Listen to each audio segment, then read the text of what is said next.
A young university student walks into a clinical room in 1959, answering a campus flyer promising paid psychological research. The walls are institutional white, the air smells faintly of disinfectant, and a man in a pressed shirt offers him a cup of water. He drinks it.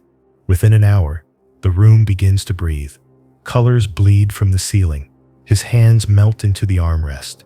He does not know that the water contained lysergic acid diethylamide, commonly known as L.S.D, or that the man observing him through the one-way mirror works for a branch of the Central Intelligence Agency, tasked with breaking the human mind.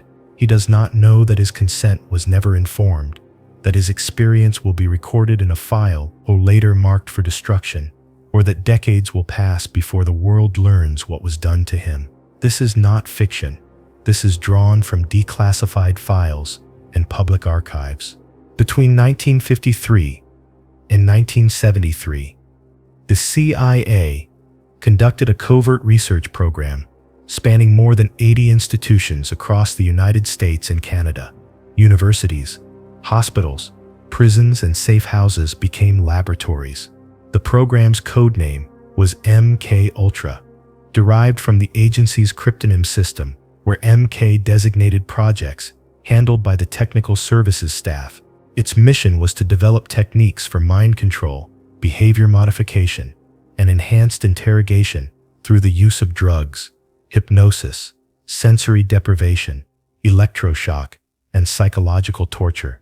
Unwitting subjects, ranging from college students to prison inmates to patients in psychiatric wards, were dosed with hallucinogens, subjected to prolonged isolation, and exposed to experimental procedures that violated every ethical standard of medical research.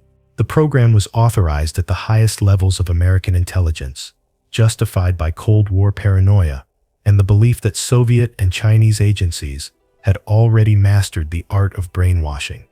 When fragments of MKUltra surfaced in 1975 during the Church Committee hearings, the public was confronted with a chilling revelation. Their own government had weaponized psychiatry, turned hospitals into human testing grounds, and destroyed the lives of countless individuals in pursuit of a capability that ultimately proved elusive. Most of the program's records were deliberately shredded in 1973 by then CIA Director Richard Helms, ensuring that the full scope of the operation would never be known. What survived, through financial documents and survivor testimony, revealed a system of abuse so systematic and so clinical that it reshaped the boundaries of permissible state behavior. The story of MKUltra is not simply a historical aberration. It is a case study in institutional secrecy, the erosion of consent, and the dangerous intersection of science and power. The origins of MKUltra lie in the anxieties of the early Cold War, a period when American intelligence agencies believed they were engaged in an invisible struggle for control over the human psyche itself. In 1950, the CIA received alarming reports from the Korean War. American prisoners of war were appearing in propaganda films, confessing to crimes they had not committed, denouncing their own country with a conviction that seemed genuine. Intelligence analysts theorized that communist interrogators had developed techniques capable of rewriting memory, implanting beliefs, and turning captured soldiers into instruments of enemy propaganda. The term brainwashing entered the American lexicon, and with it came a profound institutional fear. If the Soviets and Chinese had cracked the code of the mind, the United States needed to catch up.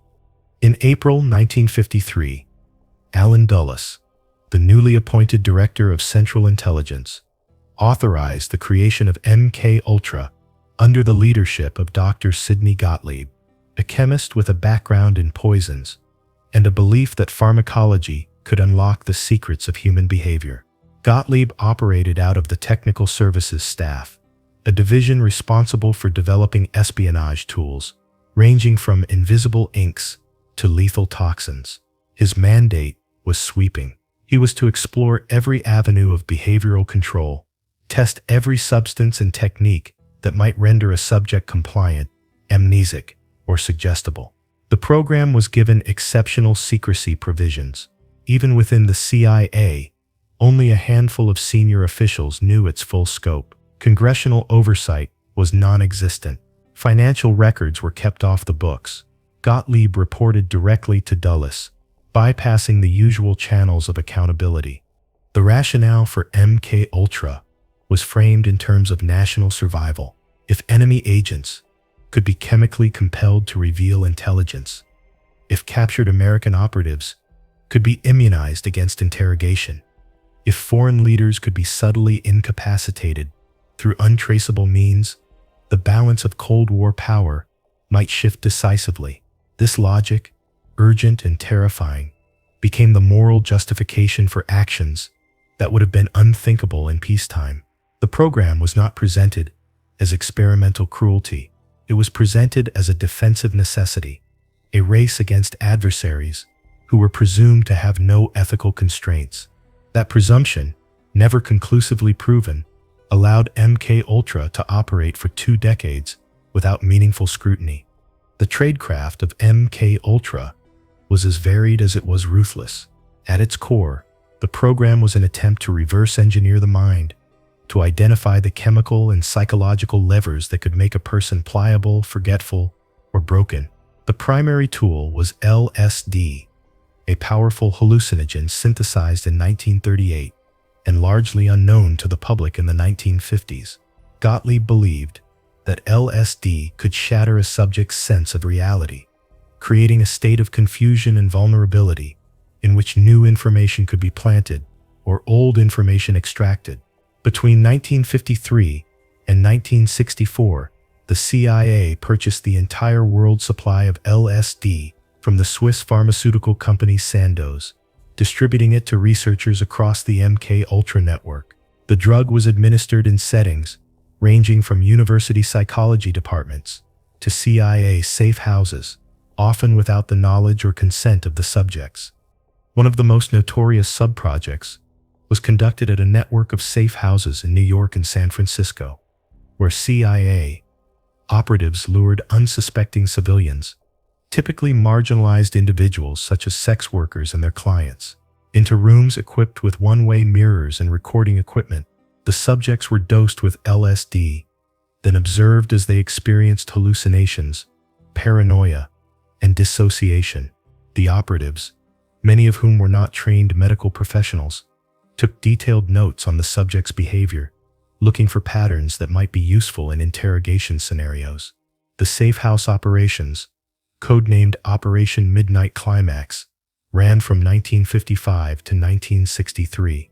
They produced no actionable intelligence, but they did produce a trail of psychological harm that would only be acknowledged decades later. Beyond L.S.D, MKUltra explored a range of substances and techniques. Barbiturates were tested as truth serums, administered to subjects under the theory that sedation would lower inhibitions and make lying difficult. Amphetamines were used to induce prolonged wakefulness, testing the limits of sleep deprivation as a method of breaking resistance. Researchers experimented with combinations of drugs, layering sedatives and stimulants to create states of confusion that might render a subject suggestible. Hypnosis was investigated as a means of implanting false memories or post-hypnotic commands, though results were inconsistent and the technique proved difficult to control. Electroshock therapy, already controversial in mainstream psychiatry, was repurposed as a tool for erasing memory, with the hope that a subject's past could be wiped clean and rewritten. At McGill University in Montreal, Dr. Ewan Cameron, a respected psychiatrist and former president of the American Psychiatric Association, received C.I.A. funding to conduct experiments in what he called psychic driving. Cameron believed that mental illness could be cured by erasing a patient's existing personality and rebuilding it from scratch. His methods were extreme. Patients, many of whom had been admitted for minor conditions, such as anxiety or postpartum depression, were subjected to prolonged drug-induced comas lasting weeks. They were given repeated electroshock treatments at intensities far beyond standard practice, sometimes administered multiple times per day, While unconscious, they were exposed to looped audio recordings, messages repeated thousands of times over weeks, intended to implant new patterns of thought. The goal was to reduce the patient to a blank state, then reprogram them with healthier mental structures. In practice, Cameron's patients lost years of memory, forgot their own names, and in some cases regressed to infantile states, unable to speak or care for themselves. Cameron's work was conducted under the guise of legitimate psychiatric research, and his patients, later referred to as survivors, had no idea that their treatment was connected to a CIA program. The agency funneled money to Cameron through a front organization called the Society for the Investigation of Human Ecology, which presented itself as an independent academic foundation. Cameron published his findings in psychiatric journals, framing his experiments as breakthroughs in the treatment of schizophrenia. It was only in the late 1970s, after MKUltra was exposed, that survivors began to piece together what had been done to them. Many filed lawsuits, seeking compensation and recognition. The CIA, for its part, acknowledged funding Cameron's research, but maintained that it had not directed the specific methods he employed, a legal distinction that shielded the agency from full accountability. The scope of MKUltra extended far beyond individual researchers like Cameron. The program operated through a decentralized network of sub-projects, each assigned a number and a principal investigator. Sub-Project 3 involved testing L.S.D on terminal cancer patients at a hospital in Lexington, Kentucky, using inmates with histories of drug addiction as subjects. Sub-Project 68 was Cameron's work at McGill. Sub-Project 119 explored the use of drugs and hypnosis to create amnesia in foreign defectors, ensuring that they could not reveal the details of their debriefing if they were recaptured. By 1963, the program encompassed at least 149 sub-projects conducted at universities, hospitals, and military installations. Many of the institutions involved had no knowledge that their research was CIA funded. Grants were routed through cover organizations with innocuous names, and researchers were told only that their work had potential applications in psychiatry or national defense. The program's operations were not limited to domestic facilities. In Europe and Asia, CIA operatives tested interrogation techniques on prisoners held in secret detention sites. Some subjects were foreign intelligence officers, suspected of working for the Soviets. Others were low-level operatives, petty criminals, or individuals who simply fell under suspicion. The methods used in these overseas operations were harsher than those employed in domestic sub-projects, as the subjects had no legal protections and no expectation of release. Techniques included prolonged stress positions, sensory deprivation lasting days, forced nudity, and exposure to extreme temperatures. These methods, later referred to as enhanced interrogation, were documented in internal CIA training manuals and would resurface decades later in the context of the War on Terror. One documented case from the late 1950s involved a Soviet defector who had offered intelligence to the CIA, but was suspected of being a double agent. He was held in a safe house in Germany, subjected to weeks of drug-assisted interrogation, and exposed to combinations of L.S.D and barbiturates intended to break down his resistance. The interrogators sought to determine whether his defection was genuine or part of a Soviet deception operation. The man's answers became increasingly erratic under the influence of the drugs, and the interrogation produced no reliable intelligence. He was eventually released, but the episode highlighted a fundamental problem with MKUltra's approach. The techniques designed to extract truth often produced only confusion, making it impossible to distinguish genuine information from drug-induced fabrication. The program's reliance on unwitting subjects was not an oversight. It was a deliberate choice, rooted in the belief that realistic testing required subjects who did not know they were being manipulated. Informed consent, Gottlieb and his colleagues argued, would alter the subject's psychological state, rendering the results invalid. This reasoning allowed researchers to justify experiments that would have been rejected by any ethical review board. At Stanford University, students were recruited for what they believed was a study on the effects of psychoactive drugs on creativity. They were dosed with L.S.D. and asked to complete tasks while researchers observed their behavior. At least one of those students, a young writer named Ken Kesey, went on to advocate for the counterculture use of psychedelics, unaware that his introduction to the drug had been orchestrated by the C.I.A. The irony was not lost on historians. MKUltra, intended to develop tools of control, inadvertently fueled the very social movements that challenged government authority in the 1960s. The economy of MKUltra was built on secrecy and unaccountable funding. The program's budget, never fully disclosed, is estimated to have exceeded tens of millions of dollars over its 20-year lifespan. Money was laundered through front organizations, shell companies, and academic grants that concealed the CIA's involvement. The Geschichte Fund for Medical Research, a nonprofit foundation based in Washington, was one of the primary conduits. It distributed grants to researchers who believed they were receiving legitimate funding for studies in psychology, pharmacology, and neurology. The foundation's directors, some of whom had ties to the intelligence community, ensured that the true source of the money remained hidden.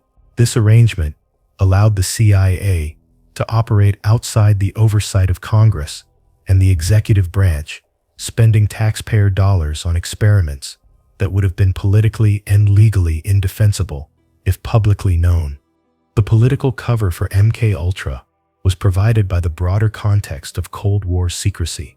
In the 1950s and 1960s, the CIA enjoyed broad latitude to conduct covert operations, justified by the perceived existential threat posed by the Soviet Union. Congressional oversight of intelligence activities was minimal, and the few lawmakers who were briefed on classified programs rarely challenged their necessity. The public, still traumatized by the memory of Pearl Harbor and fearful of nuclear annihilation, largely accepted the premise that extraordinary measures were required to protect national security. This climate of fear and deference created the conditions in which MKUltra could thrive, hidden from view and insulated from accountability. Within the agency, MKUltra operated as a closed system, known only to those with a need to know. Operational files were kept separate from the CIA's central records, stored in Gottlieb's office, and accessible only to a handful of senior officers. When questions were raised, usually by junior staff, who stumbled across references to the program, they were told that the work was classified and that further inquiry was not authorized. This compartmentalization ensured that even within the CIA, few people understood the full scope of what was being done. The program's secrecy was so tightly controlled that when Richard Helms ordered the destruction of its records in 1973, he did so without consulting legal counsel or seeking approval from his superiors. The decision was personal, made in the belief that the files, if exposed, would cause irreparable damage to the agency and to the individuals involved. The operational methods of MKUltra were refined through trial and error, often with disastrous results for the subjects. One of the most tragic cases involved Dr. Frank Olson, a biochemist working for the Army's Special Operations Division at Fort Detrick, Maryland. In November 1953, Olson attended a retreat with several colleagues, including CIA officers involved in MKUltra. Without his knowledge, his drink was spiked with L.S.D. The experience was deeply unsettling for Olson, who had no prior exposure to hallucinogens. In the days that followed, he became anxious, paranoid, and withdrew from his family. Concerned by his deteriorating mental state, his supervisors arranged for him to see a psychiatrist in New York. On November 28, 1953, Olson fell to his death from the 13th floor of a Manhattan hotel. The official account, accepted for more than 2 decades, described the incident as a suicide. In 1975, after MKUltra was exposed, the circumstances of Olson's death were re-examined. His family was informed that he had been part of a CIA experiment. They received a financial settlement and an apology from President Gerald Ford, but questions about what happened in that hotel room have never been fully resolved. Some investigators have suggested that Olson was pushed, either because he threatened to expose classified programs or because his deteriorating mental state was seen as a security risk. The turning point for MKUltra came not from internal reforms, but from external pressures that the CIA could not control. In December 1974, investigative journalist Seymour Hersh published an article in the New York Times revealing that the CIA had conducted illegal domestic surveillance operations against American citizens during the Vietnam War. The revelation sparked public outrage and prompted Congress to launch a series of investigations into intelligence abuses. In January 1975, President Ford established the Rockefeller Commission to examine CIA activities within the United States. That summer, Senator Frank Church of Idaho convened the Senate Select Committee to study governmental operations with respect to intelligence activities, commonly known as the Church Committee. The committee's mandate was broad. It was tasked with investigating covert operations, assassination plots, and programs that violated constitutional rights.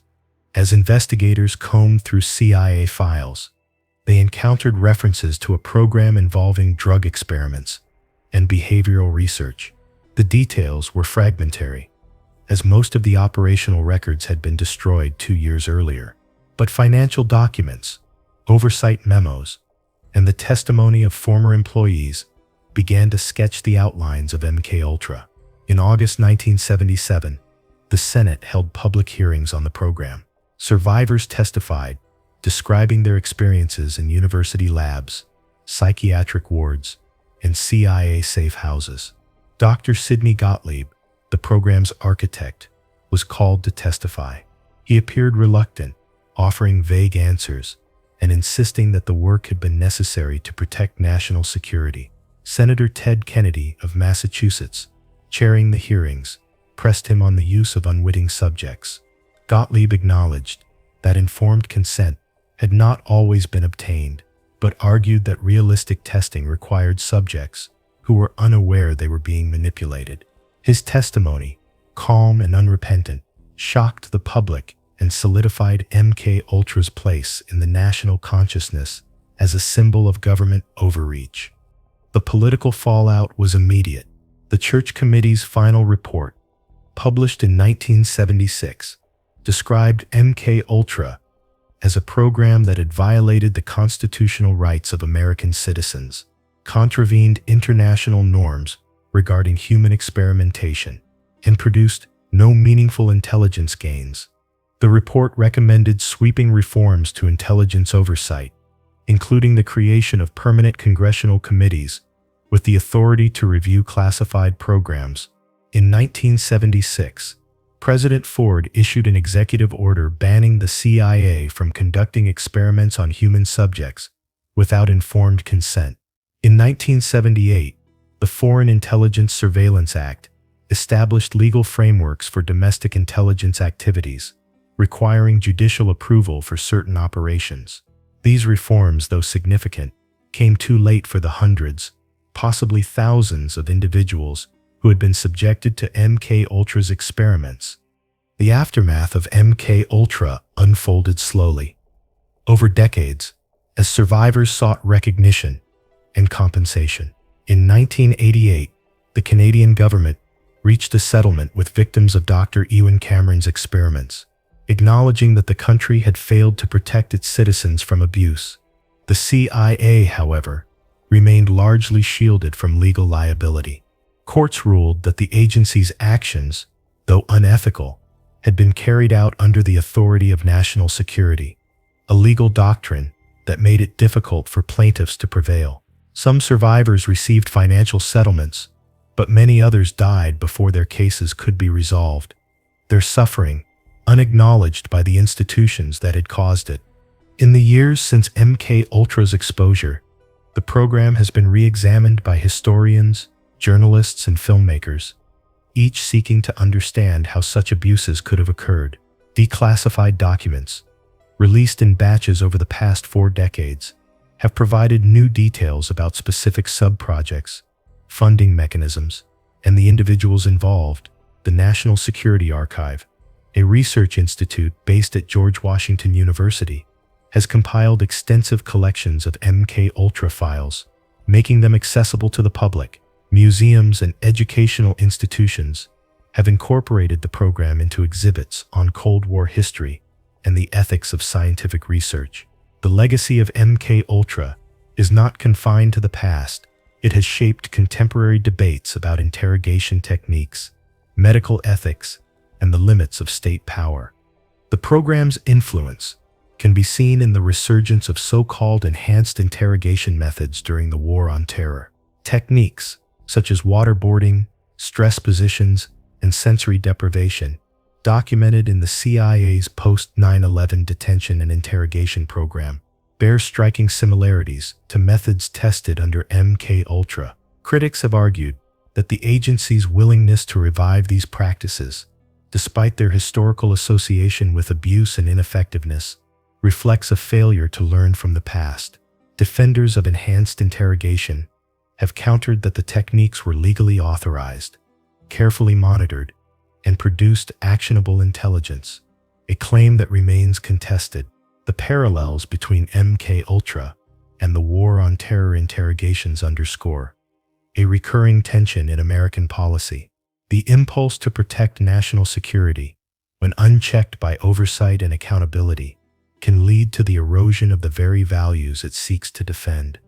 MKUltra has also entered popular culture, inspiring countless books, films, and television series.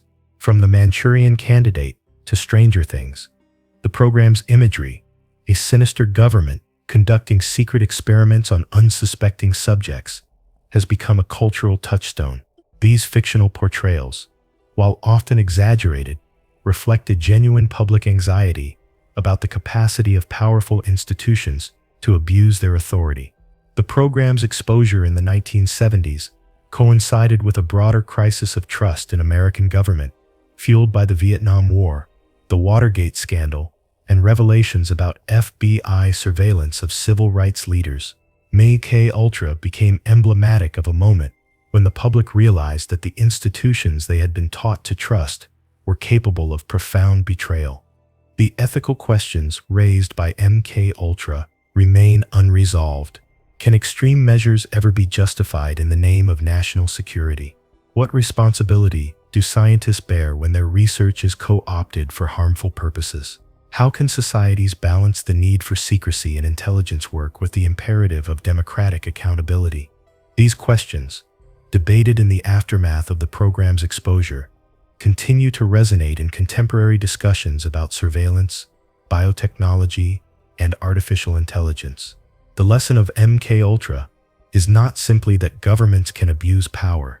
It is that abuses, once normalized within closed systems, can persist for years before being exposed, and that the harm they cause often outlasts the institutions that perpetrated them. The conclusion of MKUltra's story is not a tidy one. The program ended in 1973, but its effects rippled forward, shaping lives, policies, and public consciousness in ways that are still being measured. Survivors, many of whom spent decades seeking answers, were confronted with the knowledge that the full truth would never be known. The destruction of the program's records ensured that the identities of most subjects, the details of most experiments, and the full extent of the harm caused would remain hidden. What survived, through financial documents and the testimony of those who lived it, was enough to confirm that MKUltra was not an aberration, but a deliberate, sustained effort by the United States government to explore the darkest corners of human psychology, without regard for the rights or well-being of those caught in its path. In the end, MKUltra achieved none of its stated objectives. It did not produce a truth serum, a reliable method of mind control, or a means of immunizing operatives against enemy interrogation. What it did produce was a generation of survivors marked by trauma, a body of research that violated every ethical standard of science, and a legacy of institutional secrecy that would take decades to dismantle.